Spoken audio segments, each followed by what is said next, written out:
Court room में अक्सर बहुत सारे लोग उपस्थित रहते हैं। अगर आपने किसी भी कोर्ट रूम की लाइव प्रोसीडिंग को देखा होगा तो ये बात नोट की होगी। चलिए देखते हैं ये उपस्थित लोग कौन कौन होते हैं।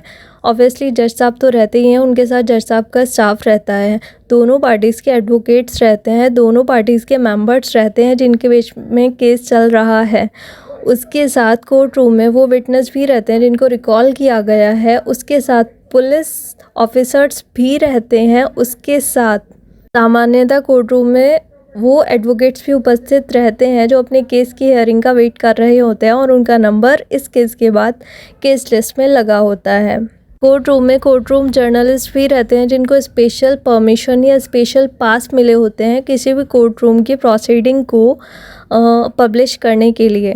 उसके साथ किसी कोर्ट रूम प्रोसीडिंग में आपको लॉ स्टूडेंट भी देखने को मिल सकते हैं या फिर कोई लॉ इंटर्न भी देखने को मिल सकता है, कोई जूनियर एडवोकेट भी देखने को मिल सकता है जो वहाँ काम को सीखने के लिए आया हो।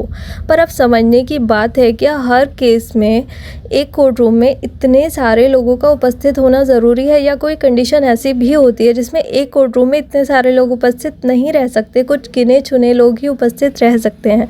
तो सबसे पहले जानिए जिस कोर्ट रूम में इतने सारे लोग उपस्थित रहते हैं उस कोर्ट रूम को बोला जाता है ओपन कोर्ट। और ज़्यादातर केसेस में ओपन कोर्ट रूम आपको देखने को मिल सकता है और लाइव रिकॉर्डिंग जो आपको प्रोवाइड की जाती हैं वो भी ज़्यादातर ओपन कोर्ट की ही प्रोवाइड की जाती हैं। और किसी भी केस का जजमेंट भी दोनों पार्टी के प्रेजेंस में और ज़्यादा कोर्ट में ही प्रोनाउंस किया जाता है सब लोगों के सामने। किसी भी ओपन कोर्ट की प्रोसीडिंग को रिकॉर्ड किया जाएगा या रिकॉर्ड नहीं किया जाएगा ये उस कोर्ट रूम के रूल्स एंड रेगुलेशन के ऊपर डिपेंड करता है। फिर आते हैं कुछ इस तरह के केसेस जिनकी हियरिंग ओपन कोर्ट में नहीं की जा सकती या कुछ इस तरह के विटनेस जिनके स्टेटमेंट ओपन कोर्ट में नहीं लिए जा सकते क्योंकि वो कुछ इस तरह के केसेस होते हैं जिसके बारे में सब लोगों का जानना आवश्यक नहीं है। जैसे कोई भी इस तरह का केस जिसमें किसी माइनर के अगेंस्ट सेक्सुअल ऑफेंस कमिट किया गया है या फिर हस्बैंड और वाइफ से रिलेटेड डिस्प्यूट जो मैट्रिमोनियल केसेस के अंडर गवर्न किए जाते हैं या फिर किसी भी फीमेल के अगेंस्ट अगर कोई सेक्सुअल ऑफेंस कमिट किया गया है उस तरह के केसेस की हियरिंग या फिर नेशनल सिक्योरिटी से रिलेटेड कोई भी मैटर है जिसमें विटनेस के स्टेटमेंट रिकॉर्ड तो किए जाएंगे पर वो सबके सामने रिकॉर्ड नहीं किए जा सकते।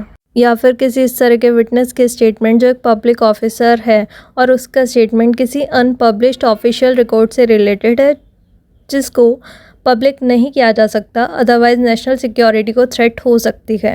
स्पेशल ट्रेडिंग डिस्प्यूट्स या इस तरह के डिस्प्यूट जिसमें कोर्ट को लगता है कि सब लोगों के सामने विटनेस के बयान नहीं लिए जा सकते या सब लोगों के सामने हियरिंग कंडक्ट नहीं की जा सकती तो इस तरह के केसेस की हियरिंग प्रिवेसी के साथ की जाती है। ओपन कोर्ट की जगह ये हियरिंग जजेस के चैम्बर में भी हो सकती है। ये हियरिंग किसी स्पेशल कोर्ट रूम के अंडर भी हो सकती है या फिर बहुत ही कम लोगों की प्रेजेंस में।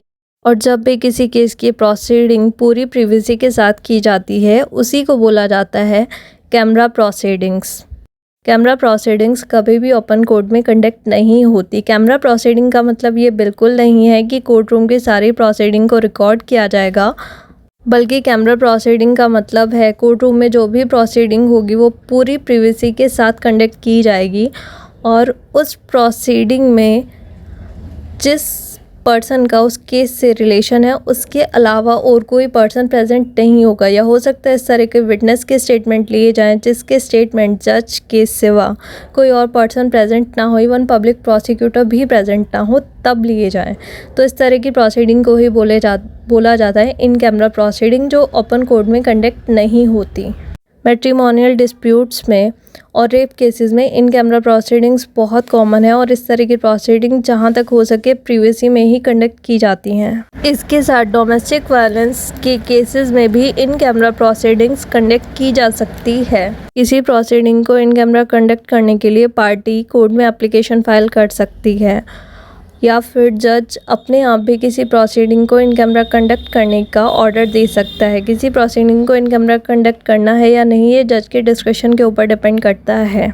ये ज़रूरी नहीं है कि इन कैमरा प्रोसीडिंग हर हाल में रिकॉर्ड ही की जाएगी, ये कोर्ट के डिस्क्रिप्शन के ऊपर डिपेंड करता है। जो प्रोसीडिंग इन कैमरा कंडक्ट की जा रही है, कोर्ट उसको रिकॉर्ड करने की परमिशन पार्टी को ग्रांट करे या रिकॉर्ड करने की परमिशन ग्रांट नहीं करे।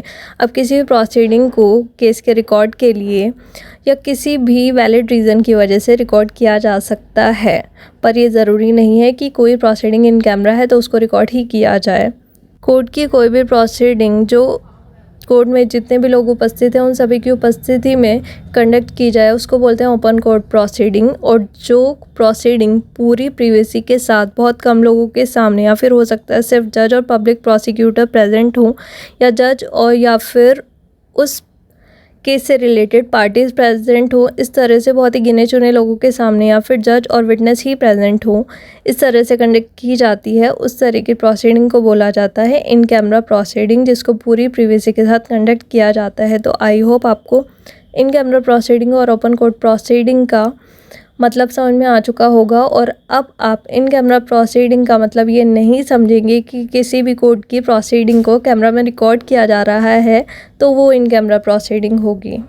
In camera proceeding in case record की गई है तो उसकी रिकॉर्डिंग को बहुत सेफ्टी के साथ हैंडल किया जाता है।